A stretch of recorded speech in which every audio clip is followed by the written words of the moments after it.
톰 소여의 모험. 마크 트웨인 지음. 완전판. 사무엘 클레멘스. 머리말. 이 책에 기록된 모험 대부분은 실제로 일어난 일입니다. 한두 가지의 경험들은 제 자신이 겪은 것이고, 나머지는 제 학창 시절 친구들의 이야기입니다. 허크피는 실존 인물을 모델로 했고, 톰 소여 역시 마찬가지입니다. 하지만 특정 인물을 모델로 한 것은 아닙니다. 그는 제가 알던 세 소년의 특징을 조합한 인물이므로 복합적인 구조를 가진 인물이라고 할 수 있습니다. 이 책에 언급된 기이한 미신들은 모두 이 이야기가 펼쳐지는 시대, 즉 30년에서 40년 전 서부의 아이들과 노예들 사이에서 널리 퍼져 있던 것들입니다. 제 책은 주로 소년, 소녀들의 즐거움을 위해 쓰였지만 그렇다고 해서 어른들이 외면하지는 않기를 바랍니다. 왜냐하면 제 계획 중 하나는 어른들이 한때 어떤 모습이었는지, 그때 어떤 감정을 느끼고 생각하고 말했는지, 그리고 때때로 어떤 기발한 일들을 벌였는지 즐겁게 떠올리게 하는 것이었기 때문입니다. 작가 하트퍼드, 1876. 설명. 톰 소여의 모험 서문에 등장하는 세 가지 이름은 이 소설이 탄생하게 된 배경과 작가의 정체성을 보여주는 핵심적인 요소들입니다. 사무엘 클레멘스와 마크 트웨인. 결론부터 말씀드리면 두 이름은 동일 인물입니다. 사무엘 랭온 클레멘스는 작가의 본명입니다. 마크 트웨인은 그가 작품 활동을 할 때 사용한 필명입니다. 재미있는 상식. 마크 트웨인의 어원. 작가는 젊은 시절 미시시피강에서 증기선 도선사로 일했습니다. 당시 선원들은 강물의 깊이를 잴 때 마크 트웨인 이라고 외쳤는데 이는 두 기력 3.6m, 배가 지나가기에 안전한 깊이 라는 뜻의 수로 은어였습니다. 작가는 이 시절의 경험을 담아 평생 쓸 필명을 지었습니다. 하트퍼드. 서문 끝자락에 날짜와 함께 적혀있는 하트퍼드는 미국 커네티컷주의 중심 도시이자 마크 트웨인이 톰 소여의 모험을 집필하고 완성한 지역입니다. 창작의 요람. 마크 트웨인은 하트퍼드에 독특하고 아름다운 저택을 짓고 인생에서 가장 행복하고 풍요로운 시기를 보냈습니다. 바로 이곳에서 톰 소여의 모험 1876년 출간을 비롯해 왕자와 거지, 허클베리 핀의 모험 같은 명작들이 탄생했습니다. 서문의 의미. 서문 끝에 하트퍼드 1876이라고 적힌 것은 작가가 내가 1876년에 하트퍼드에 있는 내 서재에서 이 책을 다 쓰고 독자들에게 선보인다라는 일종의 발행 서명을 남긴 것입니다. 즉, 요약하자면 서문의 그 구절은 사무엘 클레멘스라는 본명을 가진 작가가 마크 트웨인이라는 이름으로 1876년 미국 하트퍼드 자택에서 이 소설을 마무리하며 적은 글이라고 이해하시면 됩니다. 톰 소여의 모험. 제1장. 톰. 대답이 없었다. 톰. 대답이 없었다. 저 꼬맹이는 어디로 간 걸까? 톰. 대답이 없었다. 노부인은 안경을 내려쓰고 방 안을 둘러보았다. 그러다 다시 안경을 올려쓰고 밖을 내다보았다. 노부인은 어린 소년을 안경 너머로 보는 일은 거의 없었다. 그 안경은 그녀의 자랑거리였고 그녀의 마음속 자양분이었으며 실용성보다는 스타일을 위해 만들어진 것이었다. 그녀는 난로 뚜껑을 통해서도 속을 다 볼 수 있었을 것이다. 설명. 여기서 난로 뚜껑이 쓰인 맥락을 살펴보면 다음과 같은 유머러스한 의미가 담겨 있습니다. 폴리 이모의 안경은 오직 멋으로 쓰는 장식용일 뿐이라서 실제로는 앞이 전혀 보이지 않는다는 것을 비유합니다. 즉, 난로 뚜껑을 눈에 대고 보는 거나 그 안경을 쓰고 보는 거나 매한가지로 앞이 안 보였다라는 뜻으로 이모의 허당기 있는 모습을 재치 있게 풍자한 표현입니다. 그녀는 잠시 당황한 표정을 지었다가 격렬하지는 않았지만 가구들이 들을 수 있을 만큼 큰 소리로 말했다. 내 장담하는데 너네 손에 잡히기만 하면 아주 그냥. 그녀는 말을 끝내지 못했다. 왜냐하면 그 사이 허리를 굽히고 빗자루로 침대 밑을 푹푹 찔러대고 있었기 때문이었고 빗자루질을 할 때마다 들어가는 힘 때문에 숨이 차서 말을 이어갈 수가 없었던 것이다. 이모가 침대 밑에서 찾아낸 것이라곤 고양이 한 마리뿐이었다. 내 평생 저 녀석보다 더한 꿀칫덩어리는 정말이지 본 적이 없어. 그녀는 열린 문으로 가 그곳에 서서 정원이라고 할 것도 없이 토마토 덩굴과 짐승풀로 뒤덮인 곳을 내다보았다. 설명. I never did see the beat of that boy. 더 비트 어부는 에 필적하는 것, 을 능가하는 것이라는 뜻의 관용적 표현입니다. 즉, 저 애를 이겨먹는 애는 내 평생 본 적이 없다. 저렇게 말썽 피우는 애는 처음 본다라며 혀를 내두르는 대사입니다. Jimson, weeds. 원래 스펠링은 JIMSONWED인데 인물의 사투리나 구어체 억양을 살려 JIMPSON으로 표기되었습니다. 정원이 제대로 가꾸어지지 않고 잡초가 무성한 시골집의 풍경을 보여줍니다. 톰은 보이지 않았다. 그래서 이모는 목소리가 멀리까지 뻗어나갈 수 있도록 각도를 맞추어 고개를 치켜들고는 크게 소리쳤다. 톰! 뒤에서 자그마한 소리가 났고 그녀는 재빨리 뒤를 돌아 도망치려던 작은 소년의 재킷 자락을 움켜잡아 붙들었다. 설명. 이 문장에서 라운드어바웃은 재킷을 의미합니다. 19세기의 소년들이나 선원들이 주로 입던 품이 넉넉하고 허리까지 오는 짧고 둥근 형태의 재킷을 말합니다. 오늘날은 주로 회전교차로나 놀이터의 회전목마 같은 기구를 뜻하지만 이 소설의 배경인 19세기 미국에서는 이런 옷을 가리키는 말로 자주 쓰였습니다. 그렇지. 그 벽장 생각을 왜 못했을까? 너 거기서 뭐 하고 있었니? 아무것도 안 했어요. 아무것도 안 했다고. 내 손을 봐. 그리고 내 입도 봐. 저건 뭐니? 몰라요, 이모. 그래, 내 그럴 줄 알았다. 잼이잖아. 잼을 처먹고 있었던 개지. 내가 그 잼에 손대지 말라고 입이 닳도록 말했지? 안 그러면 혼쭐을 내주겠다고 말이야. 당장 그 회초리 이리 내라. 회초리가 허공에 붕 떠 있었다. 위험천만한 순간이었다. 설명. 이 문장에서 스위치는 매를 의미합니다. 특히 나뭇가지처럼 가늘고 유연해서 휘어지는 회초리를 뜻합니다. 어원적 느낌. 가늘고 긴 나뭇가지를 공중에 휘두를 때 Swish. 하고 소리가 나는 데서 유래한 단어입니다. 오늘날 스위치는 전등 스위치나 전환하다라는 뜻으로 가장 흔히 쓰이지만 이 소설의 배경인 19세기 미국 가정에서는 아이들을 훈육할 때 쓰던 가느다란 회초리를 가리키는 대표적인 단어였습니다. 이모, 뒤를 보세요. 폴리 이모는 재빨리 몸을 돌려 위험을 피하려고 치마를 움켜쥐었다. 소녀는 순식간에 도망쳐 높은 판자담을 기어올라 그 너머로 사라졌다. 폴리 이모는 잠시 놀란 듯 서 있다가 이내 잔잔한 웃음을 터뜨렸다. 에이, 저 장난꾸러기 녀석, 난 왜 도통 깨우치지를 못하는 걸까? 이제는 조심할 때도 됐을 만큼 저 녀석이 나한테 그런 장난을 쳐대지 않았던가? 하지만 늙은 바보가 세상에서 제일 큰 바보라더니만. 늙은 개에게는 새로운 기술을 가르칠 수 없다는 속담이 딱 맞지. 설명. 톰에게 매번 속으면서도 버릇을 고치지 못하는 자신을 늙은 개로 비유했습니다. 하지만 세상에나 저 녀석은 이틀 연속으로 똑같은 장난을 치는 법이 없으니 대체 어떤 일이 닥칠지 사람이 어떻게 알겠어? 내가 머리끝까지 화가 나기 직전까지 자기가 얼마나 나를 괴롭혀도 되는지 딱 알고 있는 것 같다니까. 그리고 내가 매를 들여다가도 자기가 어떻게든 1분만 내 관심을 딴 데로 돌리거나 나를 웃기기만 하면 내 마음은 다시 스르륵 풀려버려서 녀석을 한 대도 때릴 수가 없단 말이지. 내가 저 아이에 대한 의무를 다하지 못하고 있는 거야. 설명. 부모를 잃은 조카인 톰을 올바르게 훈육해야 하는 의무가 있는데 자꾸 마음이 약해져서 오냐오냐 키우는 것 같아 미안함과 죄책감을 느끼는 대목입니다. 하느님도 아시다시피 그건 정말 틀림없는 사실이지. 매를 아끼면 아이를 망친다고 성경 말씀에도 나와 있지. 내가 우리 둘 다에게 죄를 짓고 고통을 쌓고 있는 게야 나도 알아. 저 녀석은 지독한 말썽꾸러기야. 하지만 아이고 맙소사. 가여운 것, 죽은 내 여동생의 자식이니 어찌됐든 매질할 마음이 차마 안 생기는구나. 녀석을 그냥 놓아줄 때마다 양심이 너무 찔리고 그렇다고 때릴 때마다 내 늙은 가슴이 미어지는 것 같으니 원.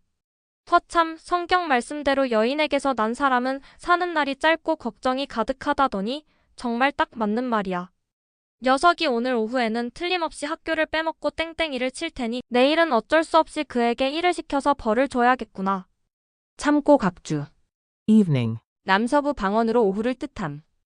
모든 아이들이 쉬는 토요일에 톰에게 일을 시키는 건 정말 힘든 일이야. 톰은 그 어떤 것보다 일을 싫어하거든. 그래도 나는 톰을 위해 내 의무를 다해야 해. 안 그러면 내가 그 아이를 망치게 될 거야. 톰은 결국 학교를 빼먹고 아주 즐거운 시간을 보냈다. 그는 간신히 집에 돌아와서 키 작은 흑인 소년 짐을 도와. 다음 날 쓸 장작을 자르고 저녁 식사 전에 불쏘시개를 쪼갰다. 적어도 짐이 1의 4분의 3을 하는 동안 톰은 짐에게 자신의 모험담을 들려줄 시간은 있었다. 톰의 나이 어린 남동생 정확히는 이복 형제 시드는 이미 자기 몫의 일을 끝낸 상태였다. 설명. 여기서 등장하는 짐은 폴리 이모네 집에서 일하는 어린 흑인 소년입니다. 짐은 땔감용 나무를 자르거나 장작을 패는 등 톰이 회피하려 하는 집안의 굳은 육체 노동을 전담합니다. 보통 부엌에 딸린 작은 방이나 집 뒤편의 허름한 별채에서 생활합니다. 짐은 소설 속에서 톰의 장난기 가득한 일상과 대비되는 인물로 묘사됩니다.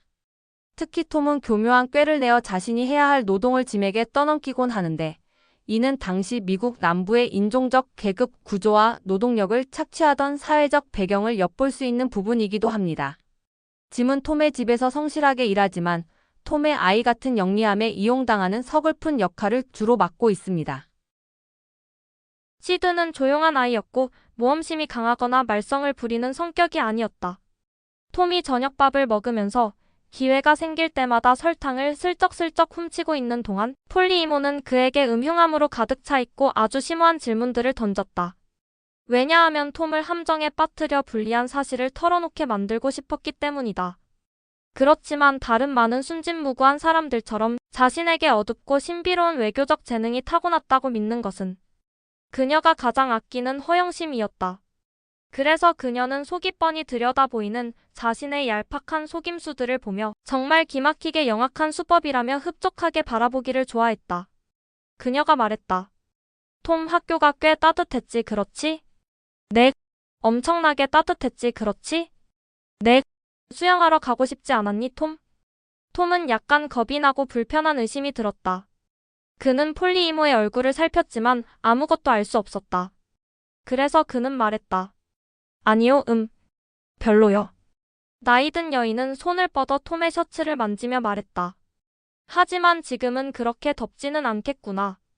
그리고 이모는 자신이 속으로 무슨 생각을 하는지 아무도 눈치채지 못하게 하면서 톰의 셔츠가 말라있다는 사실을 알아냈다는 점에 스스로 뿌듯해했다. 하지만 이모의 노력에도 불구하고 톰은 이제 바람이 어디서 불어오는지 눈치챘다. 그래서 톰은 이모의 다음 수가 될 만한 것을 미리 차단했다. 우리 중 몇몇은 머리에 물을 뿌렸는데 제 머리는 아직도 축축해요. 보실래요? 설명. 수영을 해서 젖은 게 아니라 펌프물 때문에 젖은 거라고 선수치는 장면입니다. 폴리 이모는 그 사소한 정황 증거를 놓쳤다는 생각에 화가 났고 기회를 놓쳤다는 생각에 짜증이 났다. 그러다 이모에게 새로운 영감이 떠올랐다. 톰, 머리에 펌프물을 끼얹으려고 내가 꿰매놓은 셔츠 깃을 풀지는 않았겠지, 그치? 재킷 단추 열어봐라. 설명. 학교 갈 때 이모가 옷을 못 벗게 깃을 실로 꿰매 놓았던 것이다. 톰의 얼굴에서 걱정스러운 기색이 사라졌다. 그는 재킷 단추를 풀었다. 셔츠 깃은 단단히 꿰매져 있었다. 에잇, 성가셔라. 됐다, 가봐라. 난 네가 틀림없이 학교를 빼먹고 수영하러 갔을 거라고 확신했단다. 하지만 이번엔 용서해주마, 톰.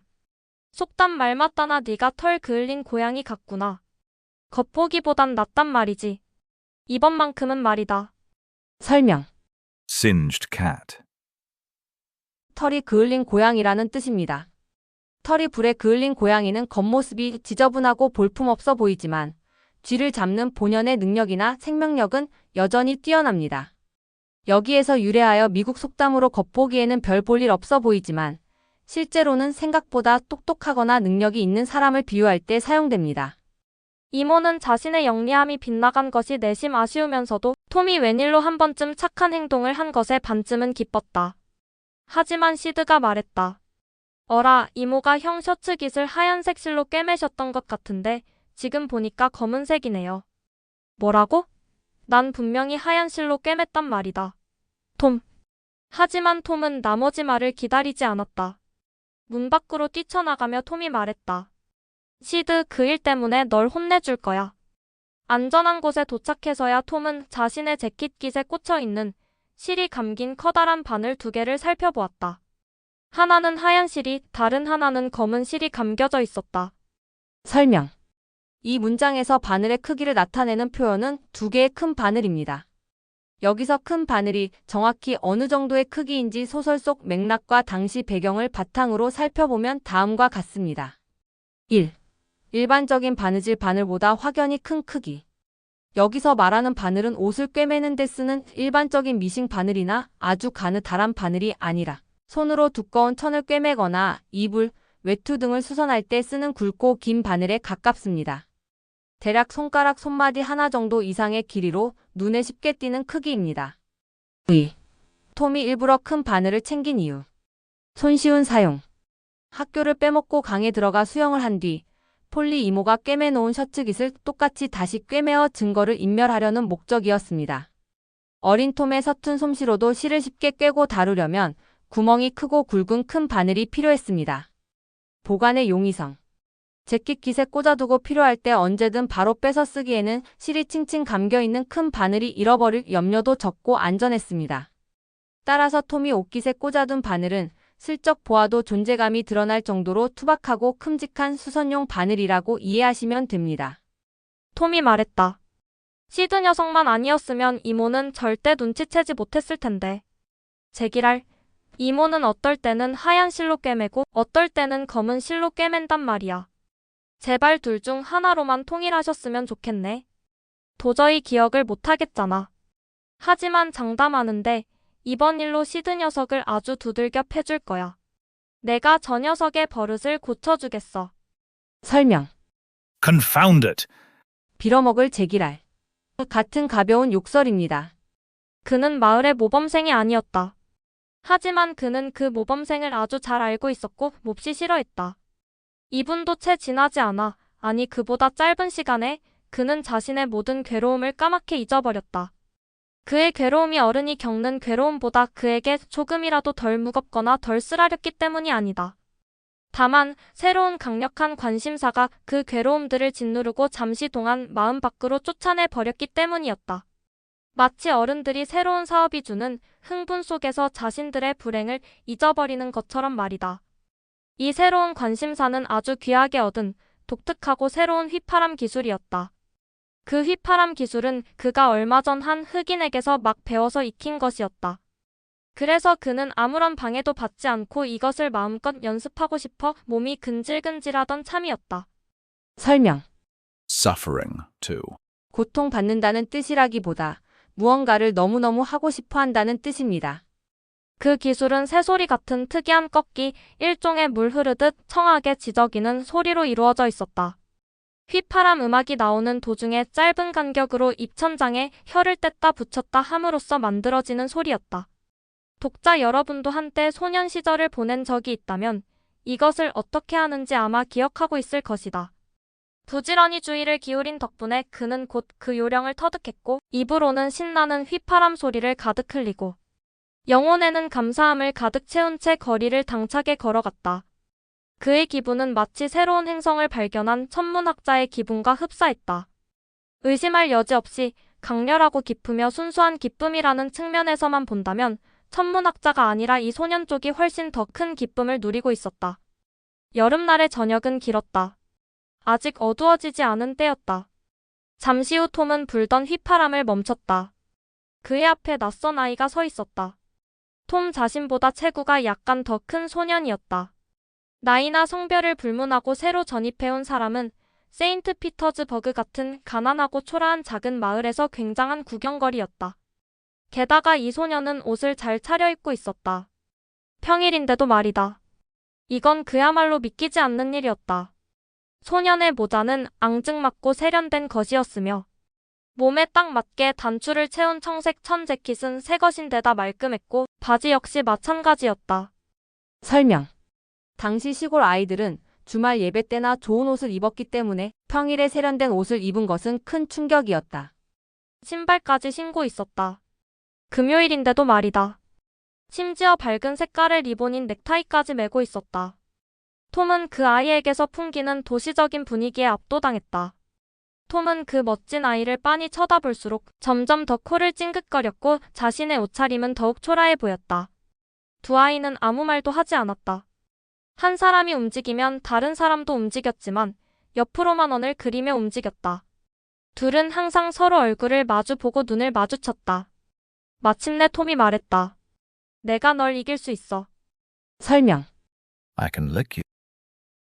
여기서 릭은 핫다가 아니라 구어체로 누구를 때리다, 이기다라는 뜻입니다. 어디 한번 해보시지.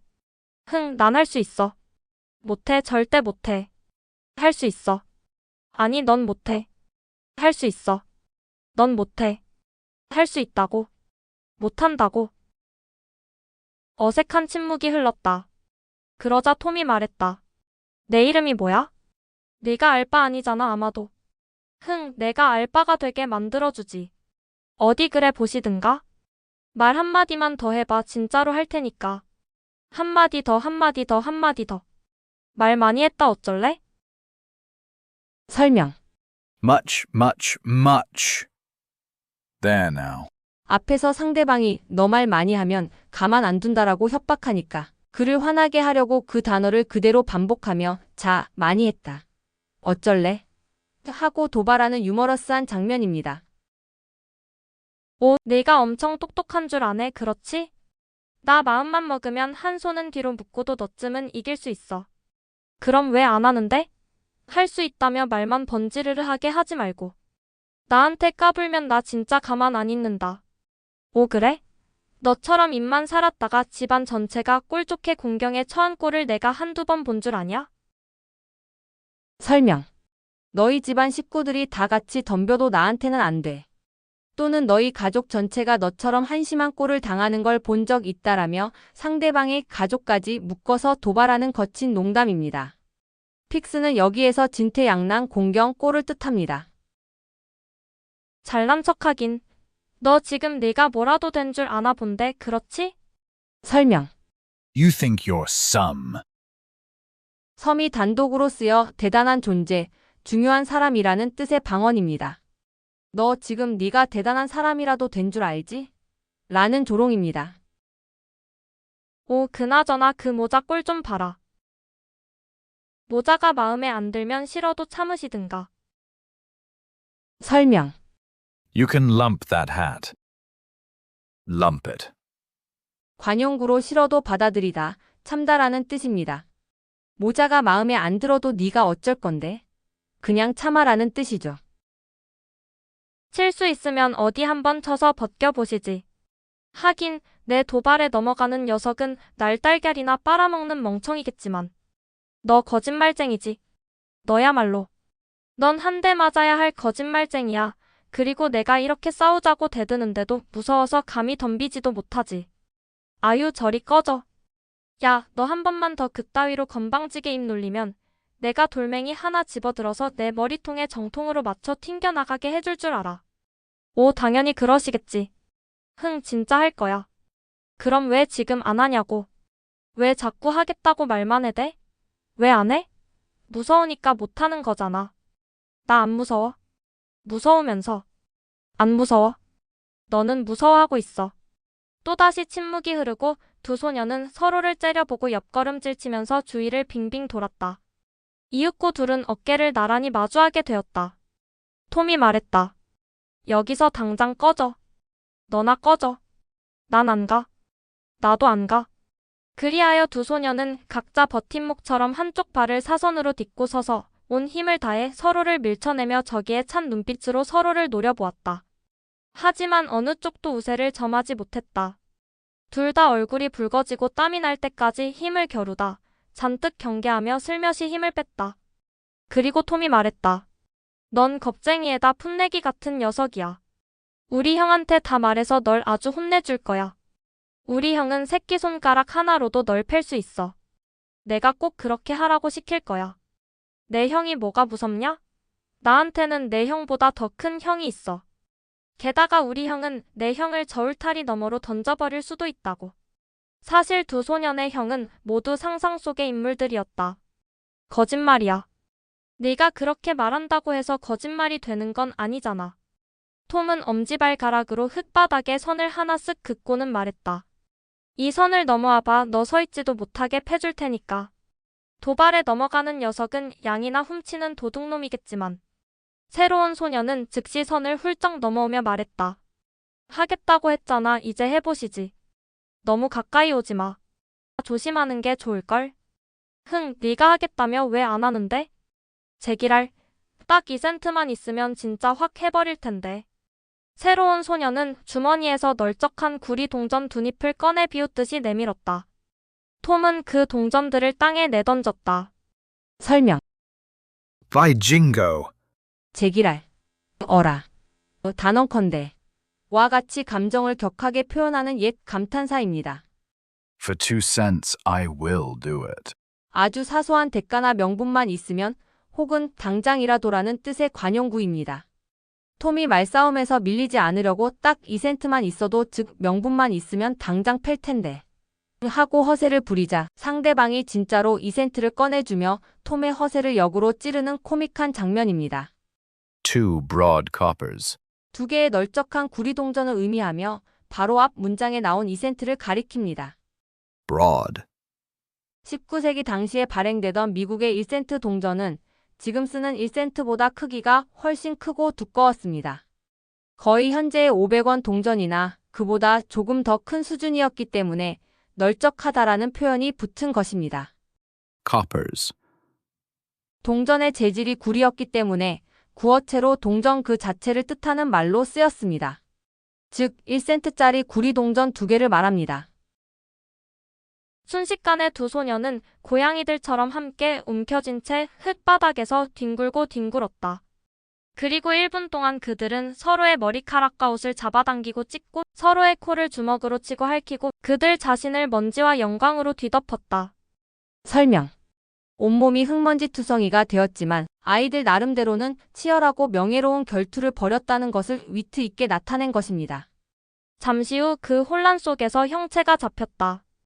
싸움의 안개 속에서 톰이 나타났다.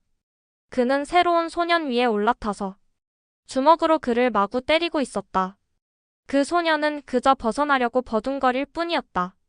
그는 울고 있었는데 대부분은 분해서 우는 것이었다. 항복한다고 말해. 그리고 마구 때리는 것이 계속되었다. 마침내 그 낯선 소녀는 숨이 막힌 채 나지막이 내뱉었다. 항복. 그제야 톰은 그를 놓아주며 말했다. 이제 정신이 좀 들었겠지. 다음번엔 누구한테 함부로 까부는 건지 잘 살펴보는 게 좋을 거야. 새 소녀는 옷에서 먼지를 털어내며 걸어갔다. 흐느끼고 코를 훌쩍이면서도 가끔씩 뒤를 돌아보며 고개를 흔들고는 다음에 딱 걸리기만 해봐라라며 톰에게 어떻게 복수할지 협박을 해댔다.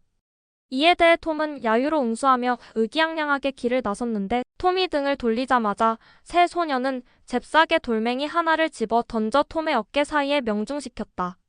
그러고는 꽁무니를 빼고 영양처럼 잽싸게 도망쳤다. 톰은 그 배신자를 집까지 뒤쫓아갔고 덕분에 그가 어디에 사는지 알아내게 되었다. 그러고 나서 톰은 한동안 대문 앞을 지키며 적에게 밖으로 나오라고 도발했지만 적은 창문 너머로 그에게 메롱하며 얼굴을 찌푸릴 뿐 나오기를 거부했다. 마침내 적의 어머니가 나타나 톰에게 나쁘고 못됐고 상스러운 아이라며 소리를 질렀고 당장 가버리라고 명령했다. 그래서 톰은 물러났지만 그 소년을 꼭 단단히 벼르고 있겠다고 마음먹었다. 설명. But he said he allowed to lay for that boy. Load. 얼라우드의 모음이 생략된 형태, 허락하다 혹은 라고 생각하다. Lay. 단단히 준비하고 기다리는 것. 그날 밤 톰은 꽤 늦게 집에 도착했다. 그가 창문을 통해 조심조심 기어들어왔을 때 그는 이모라는 이름의 잠복꾼을 마주치고 말았다. 그리고 이모가 톰의 옷 상태를 본 순간 토요일 휴일을 강제 노동이 수반된 감금 생활로 바꾸어 버리겠다는 이모의 결심은 다이아몬드처럼 확고부동해졌다. 톰 소여의 모험 제1장을 마칩니다.